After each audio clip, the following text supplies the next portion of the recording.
Australia, a land of endless beauty, sprawling bushlands, and freedom. For many travelers, it's a dream destination, an adventure beneath the blazing sun and under vast, star-filled skies. But between 1989 and 1993, that dream became a nightmare for 7 young backpackers whose journeys ended deep inside the Belanglo State Forest, their final resting place. Their killer? A man whose confidence, charm, and normal appearance hid one of the darkest souls in Australian history. His name, Ivan Milat, the backpacker killer.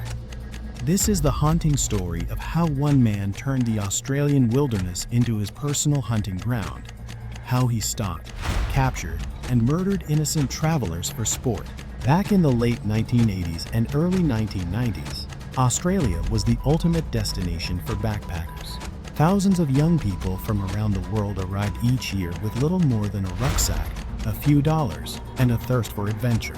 They'd hitchhike along highways, stay in hostels, and explore the wild beauty of the country. It was a time when hitchhiking felt safe, a friendly exchange between strangers on the open road. Among those dreamers were Caroline Clark and Joanne Walters, best friends from Britain who came to Australia for an adventure of a lifetime. They laughed, took photos, and promised their families they'd return home with stories to tell. Then there were James Gibson and Deborah Everest, an Australian couple who loved nature and wanted to see their homeland up close. There was Simone Schmidl, a young woman from Germany, shy but adventurous, who planned to visit friends in Melbourne. And there were Anya Habschied and Gabor Neugebauer, a young German couple full of love and excitement, traveling together to experience the vast landscapes they'd only seen in pictures. They were all vibrant, hopeful, and trusting, the very spirit of youth and freedom. They'd hitchhike along highways, stay in hostels, and explore the wild beauty of the country. It was a time when hitchhiking felt safe, a friendly exchange between strangers on the open road. Among those dreamers were Caroline Clark and Joanne Walters, best friends from Britain who came to Australia for an adventure of a lifetime. They laughed, took photos, and promised their families they'd return home with stories to tell. Then there were James Gibson and Deborah Everest, an Australian couple who loved nature and wanted to see their homeland up close. There was Simone Schmidl, a young woman from Germany, shy but adventurous, who planned to visit friends in Melbourne. And there were Anya Habschied and Gabor Neugebauer, a young German couple full of love and excitement, traveling together to experience the vast landscapes they'd only seen in pictures.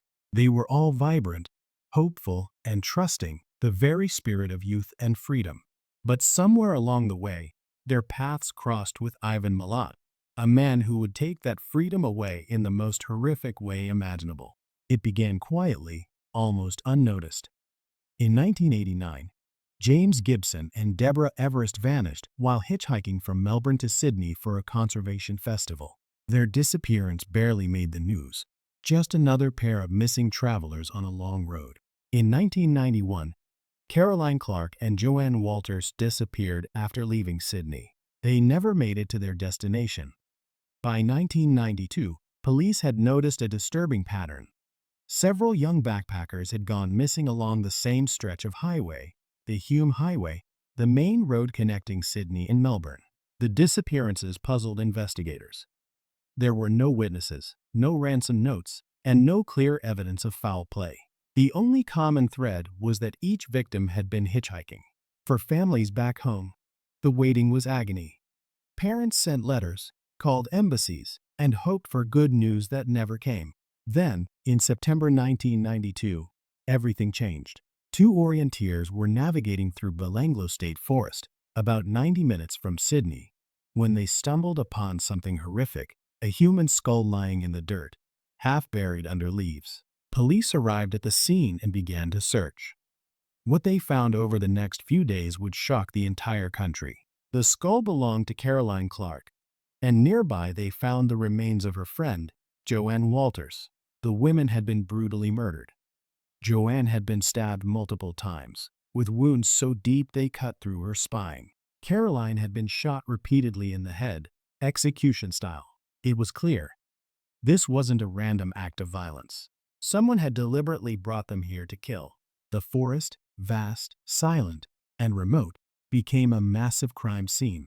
Forensic teams scoured the area for clues, marking every piece of disturbed earth, every shell casing, every sign of a struggle. But no one could have guessed what else was buried beneath those trees.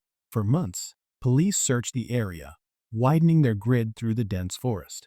Then, in October 1993, they found more. Two more bodies, James Gibson and Deborah Everest, both missing since 1989. Like the previous victims, they had been violently attacked, their remains hidden beneath branches and leaves. Just a few weeks later, another discovery. The remains of Simone Schmidl, the young German tourist who had vanished in 1991. And then, in November 1993, the forest gave up its final secrets, the bodies of Anja Habschied and Gabor Neugebauer, buried in shallow graves. All 7 backpackers had been killed in almost ritualistic fashion. Some were tied up, others blindfolded or gagged. Many bore marks of prolonged suffering, suggesting they had been tortured before being murdered. Gunshots, stabbings, even decapitation. Each crime was calculated, methodical, and performed with chilling precision. Police realized they were dealing with a serial killer, someone who knew the forest intimately, who took pleasure in the chase, and who treated murder as a twisted game. Investigators brought in criminal profilers who built a psychological portrait of the killer. He was likely a local male, in his 30s or 40s, experienced with weapons, and deeply familiar with the Belanglo terrain.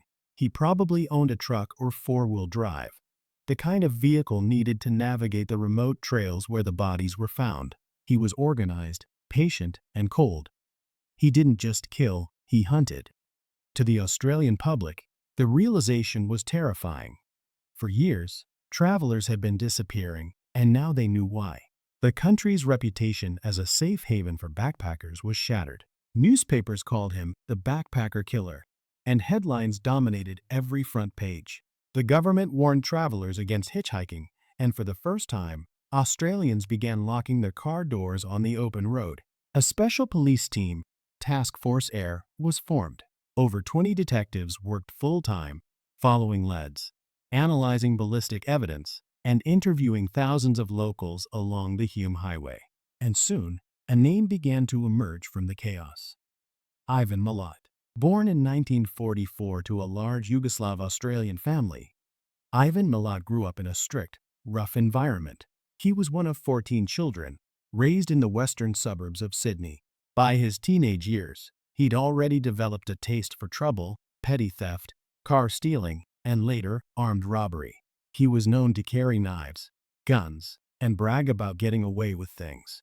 He worked with his brothers in road construction, a job that gave him access to vehicles, tools, and remote areas like Belanglo Forest. He loved hunting, shooting, and showing off his weapons. Co-workers remembered him as a loner with a dark sense of humor, someone who made disturbing jokes about backpackers going missing. But it wasn't until 1994 that police had their break, thanks to a man named Paul Onions. Back in January 1990, Paul Onions, a young British backpacker, was hitchhiking from Liverpool, south of Sydney, when he was picked up by a friendly man driving a white 4WD. The driver introduced himself as Bill. He seemed talkative, confident, and harmless. As they drove, Paul noticed something unsettling. The man kept mentioning guns, hunting, and stories about hitchhikers who disappeared. Then, in the middle of nowhere, Bill suddenly pulled over, reached under his seat, and pulled out a revolver. Paul's instincts kicked in. He jumped out of the car and ran. Bullets whizzed past him as he sprinted down the highway, flagging down a terrified woman who stopped to help him escape. Paul reported the incident to local police. But with no suspect name and few details, his statement was filed away and forgotten. 4 years later, after seeing news coverage of the backpacker murders, Paul Onions immediately recognized the man on television, Ivan Milat. When police reopened his file, the pieces finally clicked together. They began to quietly watch Milat, tracking his movements, collecting his rubbish, and comparing ballistics from his weapons to bullets found in the forest. In May 1994, detectives raided his home in Eagle Vale. Inside, they found a horrifying collection of evidence: camping gear, clothing, cameras, and even sleeping bags belonging to the victims. One item had the name of a missing backpacker still written inside. They also discovered a Ruger 22 rifle, the same model used in several of the murders. Over 300 pieces of physical evidence tied Milat to the crimes. When police confronted him, Milat stayed eerily calm. He denied everything, even as officers piled the evidence in front of him. On May 22, 1994, Ivan Milat was officially arrested. His trial began in March 1996, and it captivated the nation. The courtroom was packed every day, reporters, grieving families, and a public desperate to understand how one man could do something so monstrous. Prosecutors described Milat as a sadistic predator who lured his victims with a smile, then turned the forest into his private torture chamber. The evidence was overwhelming: the rifle, the stolen belongings, and the chilling testimony of Paul Onions, who pointed directly at Milat in court. The jury took just 3 days to decide. Guilty on all counts. Ivan Milat was sentenced to 7 consecutive life sentences without the possibility of parole, plus an additional 18 years for robbery and attempted murder. He would die behind bars. Outside the court, the victims' families broke down in tears. Justice had been served, but the pain would never fully fade. The aftermath of Milat's conviction rippled through Australia. Belanglo State Forest, once known for its natural beauty, became a symbol of evil, a place forever scarred. Hitchhiking nearly disappeared. Tourism campaigns changed their tone. The carefree image of Australia had been shattered by the revelation that a smiling local could be a calculating killer. Filmmakers, authors, and journalists would later draw inspiration from Milat's crimes, most notably the horror film Wolf Creek, loosely based on his methods. But even as the world moved on, some questions refused to fade. Could Ivan Milat have killed more than 7 people? Police believed so. Over the decades, investigators reviewed dozens of missing persons cases. Travelers who vanished in the 1970s and 1980s along the same routes Milat used to drive. Some believe he began killing long before the first known victims. Others think he may have had help. Several of Milat's brothers were questioned, especially Richard and Walter, who also worked in road construction. Rumors circulated that at least one of them might have participated or covered up the crimes. But no solid evidence ever emerged, and no one else was charged. Even in prison, Milat never confessed. He mocked reporters, smiled in interviews, and denied everything to the very end. He spent his final years in solitary confinement, occasionally going on hunger strikes to protest unfair treatment. In 2019, Ivan Milat died of esophageal and stomach cancer at the age of 74. Even as he lay dying, he refused to admit guilt or express remorse. He took his secrets, and possibly the names of other victims, to his grave. The story of Ivan Milat isn't just a tale of horror. It's a lesson in human darkness.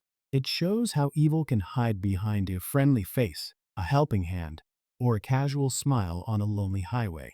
It's a reminder that monsters don't always lurk in shadows. Sometimes, they wave you down on the side of the road. The backpackers who lost their lives were innocent, full of wonder, and undeserving of their fate.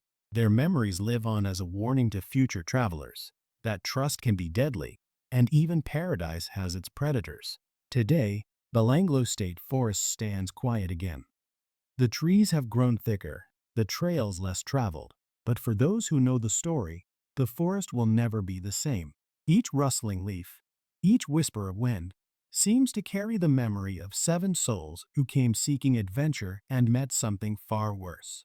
Evil doesn't always hide in the dark. Sometimes, it drives a white 4WD down the highway smiling.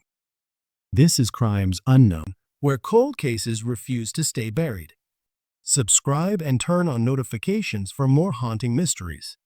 And don't forget to like the video to support real crime stories that deserve to be heard. Drop your theories in the comments,